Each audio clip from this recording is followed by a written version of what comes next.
existente y grandes desafíos. Aquí está el ministro de Economía en AEA después de Paulo Roca. Hablemos un poco de lo que ayer el presidente anunció junto con Martín Guzmán, ¿no? Y que acaban de ratificar ahí en el acto con AEA. AEA, recordemos que empezó diciendo es un retroceso. Esto dijeron los empresarios. Esto se anunció ayer en el Museo del Bicentenario. Algunas pautas básicas. Las empresas que hayan ganado más de 1.000 millones de pesos el año pasado, eso es un poco, o sea, este año respecto del año pasado, y que tengan una ganancia real neta de alrededor del 10%. Ese es un poco el universo al que van a apuntar. Acá está, ¿no? Lo que vos planteabas. Ganancia tiene que haber un aumento en forma significativa. Significativa, pasa a la otra, a ver... aquellas empresas que reinviertan, se prevé una baja en la alícuota, sigamos, a ver, y es una tasa sobre el impuesto a las ganancias, esto es lo que se anunció ayer, de unos 15 puntos. Obviamente hay mucho malestar en el sector empresarial. Podría ser el aporte, hay que ver la cuenta final, pero sería entre más o menos un 0,41 del PBI. Esto es lo que con esto está contando el gobierno para, como dijo Alberto Fernández recién, redistribuir lo que ganan unas pocas. Él se centró en las alimenticias. Claro. Preguntémosle a Fernanda, decíamos recién, pues ya es corto plazo. Esto es, hay que rascar la olla de algún lugar porque no tenemos recursos. De esto se trata, Fernanda, ¿no? Exactamente de eso se trata. Es decir, podemos plantear muchas cuestiones filosóficas respecto de si este impuesto es justo o es injusto, o es equitativo o demás, pero lo cierto es que dinero no hay y el gobierno el dinero lo necesita. Entonces, en este cortoplacismo eterno en el que estamos sumidos, bueno, lo más rápido, lo que se puede, la palanca más rápida de apretar es la de ir y buscar dinero y cobrar más impuestos. Entonces, en este proyecto lo que se plantea es decir, bueno, buscar a pocas empresas, porque son las empresas más grandes, tienen que haber tenido una ganancia de 1.000 millones de pesos. Si lo trasladamos esto en términos de dólares y lo vemos en dólares oficiales, son 10 millones de dólares, un poco menos. No es tampoco una rentabilidad a niveles...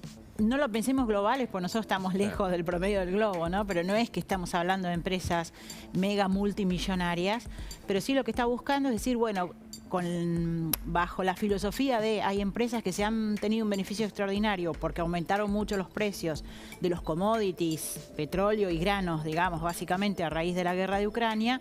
Bueno, vayamos a buscar a esas empresas y le vamos a cobrar un poco más de impuestos. Claro.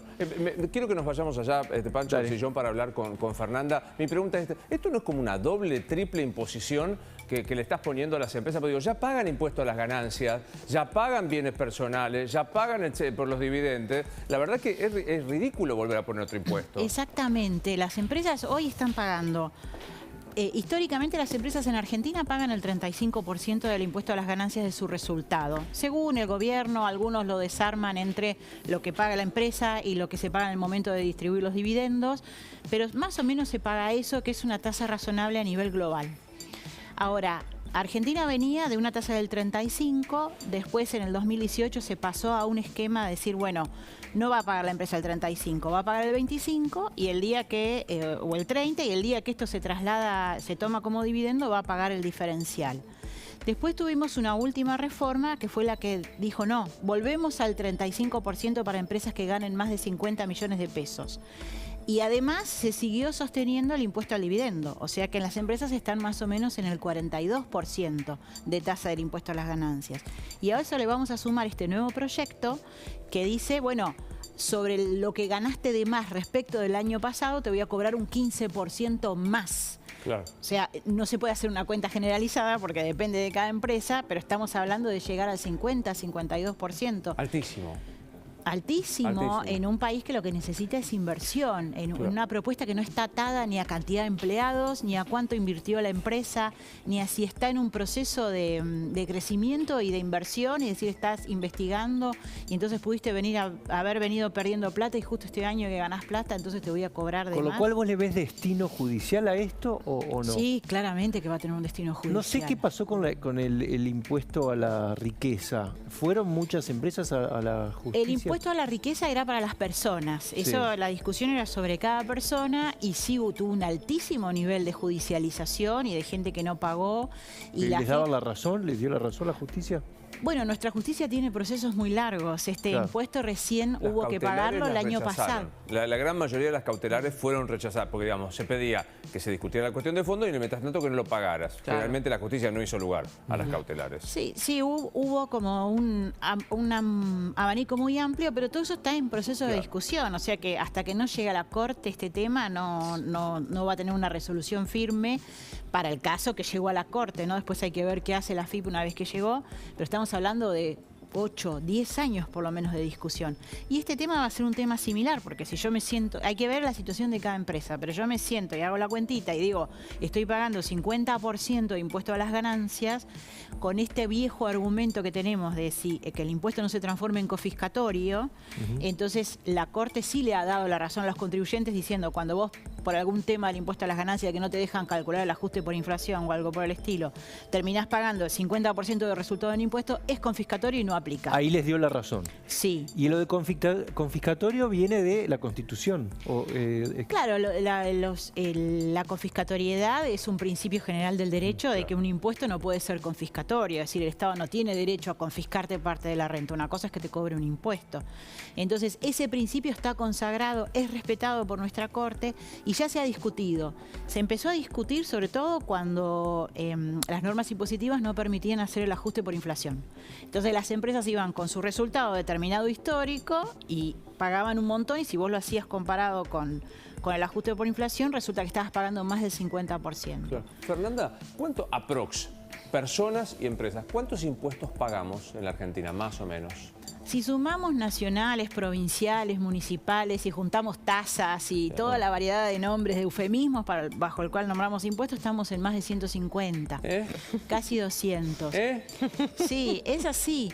Pero sí, AEA dijo 165, creo que. Hay un número entre 158 y 165. ¿Y los países normales cuántos impuestos tienen? No, muchísimos menos. Los sistemas son más simples, lo que no quiere decir que en términos de porcentuales de impuesto pagues menos. Después tenemos esa discusión de decir, bueno, ¿para qué se usan los impuestos que pagamos todos? Vuelven todos ¿no? en servicios a la gente, ¿no? Claro. Gracias. Pero tenemos un tema que yo no quiero dejar pasar con esta norma, que es decir, cuando a mí me hace falta plata, lo más fácil es salir y decir, bueno, le pido a papá, a mamá, a un hermano, a los contribuyentes más grandes en este caso. Pero digo, ¿qué pasa con todos los que no pagan? ¿Por qué el fisco, o los fiscos, como decimos los tributaristas, pero digo, la FIP, el gobierno, no va detrás de los que no pagan nada?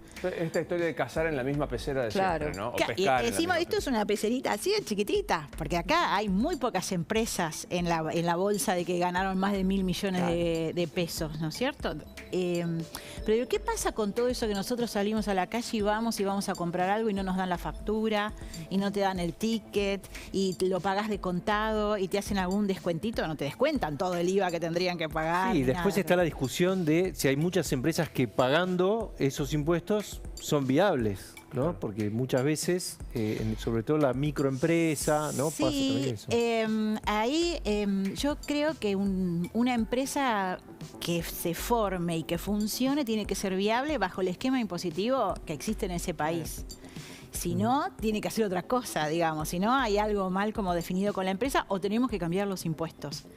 Con los impuestos normales, una empresa debería poder sobrevivir.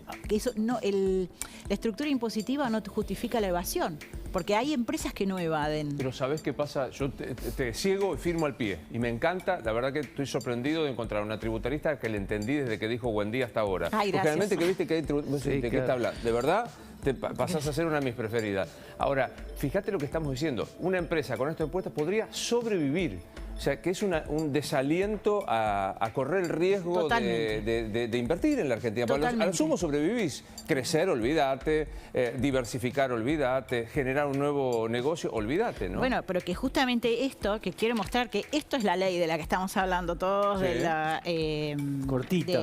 así de cortita está el proyecto de ley, por lo menos, con lo cual quedan un montón de problemas que van a venir por delante a través del decreto reglamentario que van a ir a esa judicialización que vos decís, que van a hacer que se recaude la mitad y la otra mitad tenés a la justicia y todo sosteniendo la justicia y toda la estructura discutiendo un impuesto que lo que hace es desincentivar la producción y además te incentiva a que vos modifiques los balances y hagas todo lo posible primero para estar fuera de estos parámetros y si llegaste y no lo podés evitar porque no podés tapar la rentabilidad, bueno, entonces voy a ir a judicializar probablemente.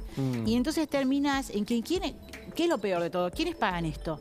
El que en algún punto también tiene que transar con el Estado, ¿por qué? Porque necesita la divisa 100 pesos o no se la quiere perder, digamos. Claro, se entiende. Entonces, como es un incentivo, son de los peores incentivos que existen, Se entiende perfecto. Para despedirte, cuando se suele decir que uno trabaja para el Estado pagando impuestos hasta agosto, viste que creo que Sí, es el 13 de agosto, que es el Día de la Liberación, no me acuerdo. Sí. ¿Es verdad? Es verdad, sí. O sea que es yo verdad. hoy, ¿qué día es hoy? 7 de junio estoy trabajando todavía para pagar impuestos. Sí, sí, exactamente.